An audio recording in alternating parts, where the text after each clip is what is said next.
Halo,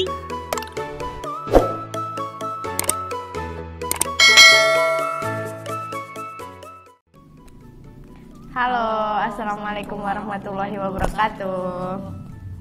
Gimana kabarnya hari ini guys? Udah lumayan lama ya kita nggak ketemu.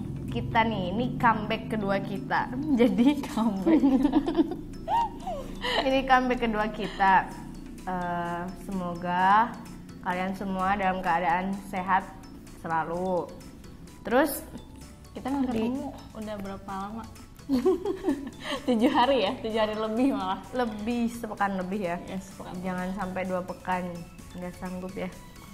Nah, di part kali ini kita bakalan ngebahas sesuatu, yaitu tentang bahasa yang sama di Sunda sama Jawa, tapi maknanya berbeda. Gimana contohnya? Aku nggak paham. Nih, jadi ada satu kata yang sama, tapi di Jawa tuh artinya beda, di Sunda juga artinya beda. Nah nanti kita bakalan bagi ilmu nih ke kalian semua, ke teman-teman semua, bahwa ya pakai bahasa Indonesia gitu, bahwa ternyata ada kemiripan, ada bahasa yang sama tapi maknanya berbeda gitu guys. Nah langsung aja nih ya.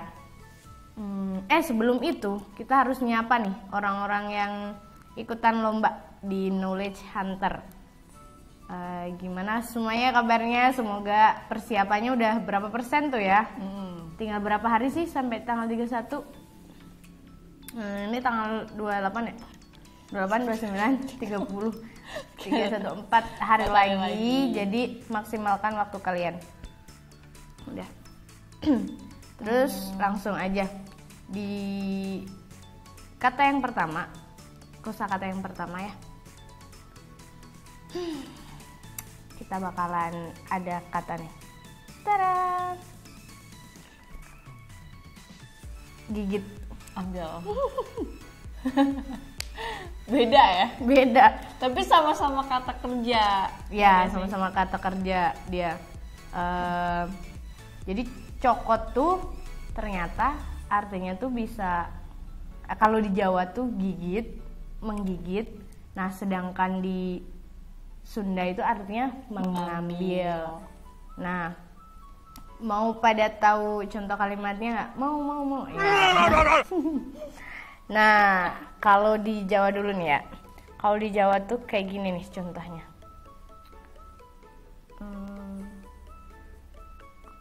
Aku minta ya cokotan gitu. Aku minta ya 1 gigitan. Nah cokot, atau enggak tak cokot yo sampean gitu. Aku gigit ya kamu gitu. Nah kayak gitu. Jadi di Jawa tuh artinya gigit. Coba kita lihat guys di Sunda. Gimana kak di Sunda kak? Kalau di Sunda itu contoh kalimatnya pangcokotkan botol.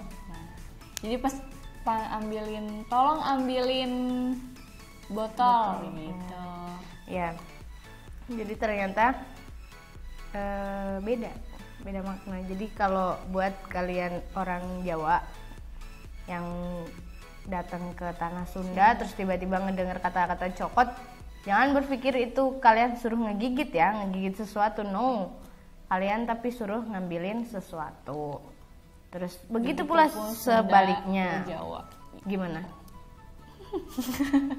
Jangan sampai orang Sunda ke Jawa mikirnya ku cokot ya gitu. Mikirnya ku ambil ya apa gitu. Padahal kan artinya gigit kalau di Jawa. Jadi jangan tell me nanti kalau di luar ya.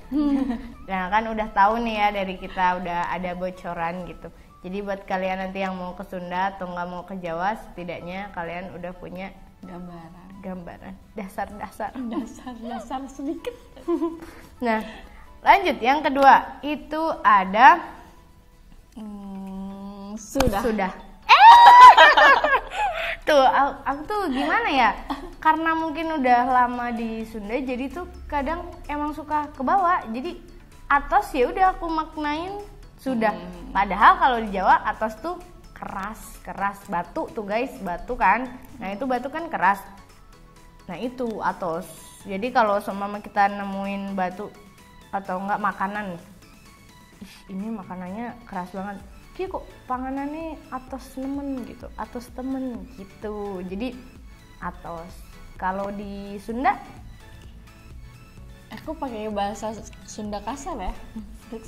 atos Atas tuh kan Sunda, jadi kayak abi tas mandi, tas ibak gitu. Iya. Berarti Lembut dong. Kalian kalau misalnya tahu komen di bawah ya, aku nggak tahu soalnya.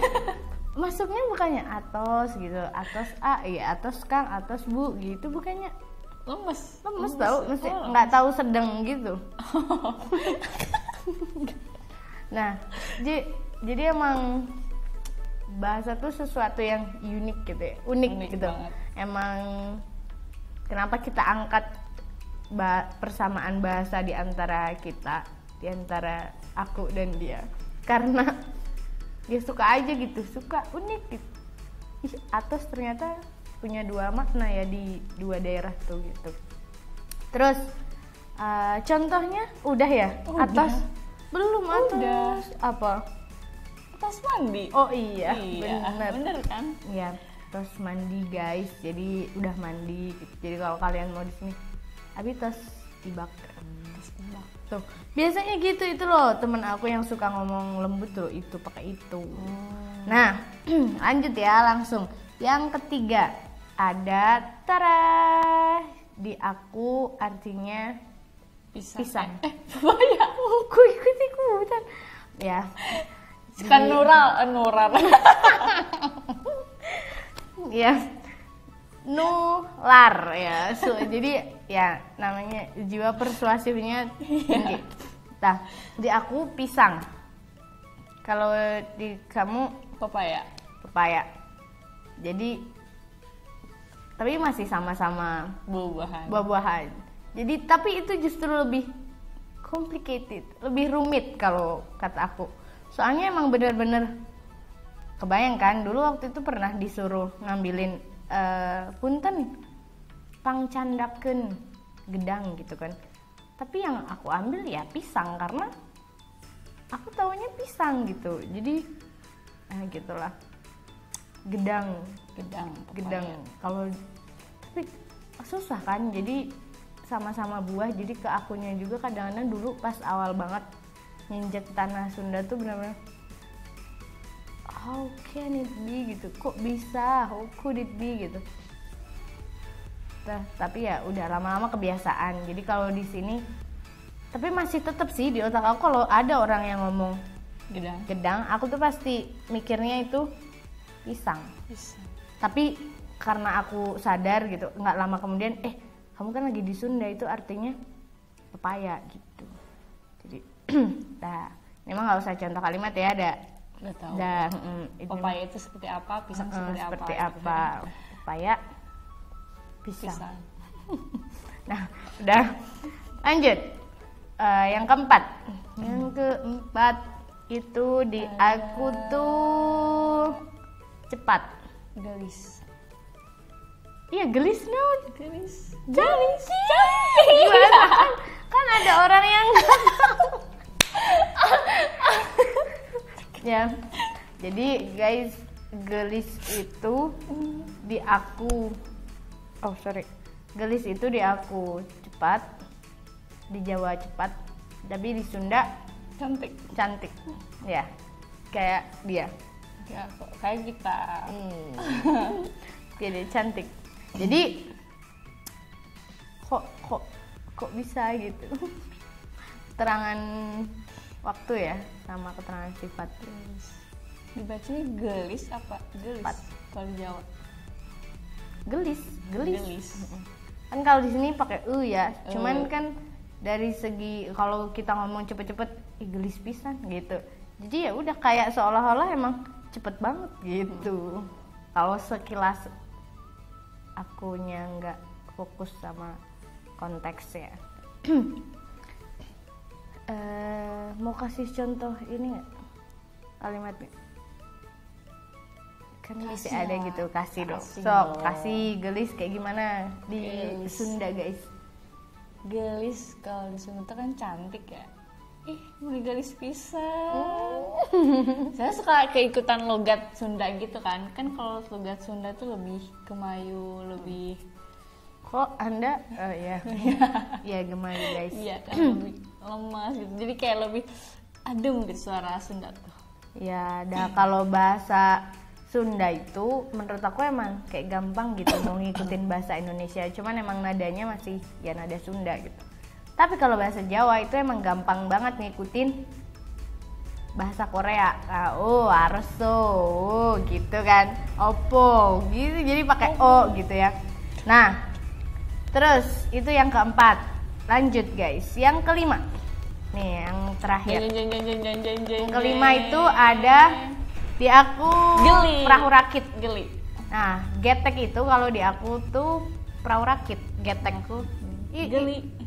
geteknya kintir gitu. Jadi kok itu perahu rakitnya apa sih? Bagus. Bukan, hanyut. Kintir tuh hanyut. Nah, perahu rakitnya hanyut tak kayak gitu. Nah, kalau di Sunda apa? Geli. Sok Ih, contohnya geli. maksudnya contoh. Contohnya apa ya? Contoh Gini. kamu pada susah. Coba ulangi. Hmm. Ih, geli. Jadi contohnya kayak gitu guys. Ih menigeli, aduh geli banget tak seperti itu. Terus tapi Nah. kayak ada bayangan gitu ya. Ya. Kalau misalkan aku kan belum pernah ke Jawa tuh. Aku belum tinggal di Jawa. Jadi aku ada bayangan gitu kalau misalkan nyebutan kayak gedang atau coklat yang kayak gitu. Jadi aku agak sedikit tahu lah. Berwawasan juga ternyata. Ya jadi betapa pentingnya wawasan. Pokoknya buat kalian semua, buat semuanya pesan dari kita tuh jangan berhenti belajar gitu. Maksudnya nggak ada salahnya kan menambah wawasan gitu. Siapa tahu kita suatu saat terdampar di tanah Sunda atau enggak tanah Jawa gitu. Jadi Atau di kalian tanah semuanya di Indonesia gitu. karena ini kita sekarang lagi bahas bahasa Jawa bahasa Sunda, jadi ya semoga ini emang bermanfaat gitu. Pas di tengah jalan atau enggak di suatu daerah kalian emang nggak punya siapa-siapa, maksudnya nggak kenal sama siapa-siapa, ternyata di sana cuman ada orang yang bisanya bahasa Sunda sama Jawa, setidaknya tahu gitu. Dan yang lebih the main pointnya menurut aku tuh dari bahasa tuh nggak gampang dibodohi ya, karena dulu emang suka goreng patut ya jelek kan, itu tuh sempet gitu dibodohin, itu artinya cakep banget gitu. Jadi tapi lama kelamaan karena kita belajar jadi akhirnya kita tahu. Paham juga. Jadi buat kalian lanjut semangat belajar. Semangat belajar, menambah wawasan itu penting banget bagi aku ya. bagi kita penting banget. Karena kalau misalkan kita nggak tambah wawasan, nggak belajar itu tuh kayak terasa apa ya? Hambar gitu. Iya. Hidup tuh kayak jalan aja gitu. Iya. Terus kayak kita mencoba bodo amat sama hal-hal yang emang penting sebenarnya buat kita, tapi kita Kecil apapun pasti penting sih. penting. Kecuali kalau apa sih kata-kata yang emang bikin kita down gitu ya udah itu bodo amat sama hal itu gitu. Maksudnya kadang kita bahas lagi nih ya, ada sedikit buku tentang isi buku yang sebuah seni untuk bersikap bodo amat tuh ya. Itu tuh kan dia bodo amat, ternyata bodo amat yang dia maksud itu bagus loh. Maksudnya jadi dia nggak peduli sama hal-hal yang besok akan terjadi. Jadi kadang kan kita suka, otak kita tuh suka ditakutin, dipenuhin sama rasa takut kalau gagal, kalau gini. Ya namanya gagal pasti kecewa, itu ya pasti ada juga, salah juga pasti. Cuman yang lebih gagal menurut aku adalah saat orang itu tidak mau mencoba, itu bagi aku gagal. Nah makanya mari kita coba. Nah kalau kalian penasaran lagi tentang bahasa Sunda dan Jawa, Kalian bisa komen di bawah ini dan jangan lupa untuk terus dukung kita biar kita lebih semangat bikin video-video baru. Nah, kalian bisa pokoknya komen aja atau enggak nanti sebanyak-banyaknya. Jangan lupa subscribe video ini. Biar channel ini. Ya, channel ini biar kita makin semangat. Udah ya. Oke. Kita lanjut di next Season video. 2. Dadah. Dadah, see you.